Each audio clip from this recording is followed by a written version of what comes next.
आज डिकॅथलॉन पासून सुरुवात. सांगतो थांबा. डॉक्टर कांचनला घ्यायचा होता हा बूट, पण काय साईज अवेलेबल नव्हती.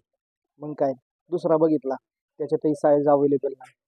मग भाऊनी आदराने ठेवून दिला आणि निघालो आम्ही परत माघारी. तर जय श्रीराम मंडळी, असा झाला आमचा सकाळ सकाळ पचका आणि निघालो आम्ही माघारी. मोठ्या माणसाचं ऐकावं आणि मोठ्या माणसाच्या पुढे जायचं नसतं हे माहिती असल्यामुळे आम्ही मोठ्याच माणसाला गाडी चालवायला दिली. या गर्दीच्या प्रवासातून पोटाचा प्रश्न सोडवण्यासाठी एक मोठा निर्णय झाला. काय खायचं हा निर्णय माझ्यावर सोडला. अच्छा, मग म्हणलं घ्या बीजेस पाटण आतमध्ये घ्या. ठीक आहे. दोन्ही अन्नदात्यांचे मनापासून आभार.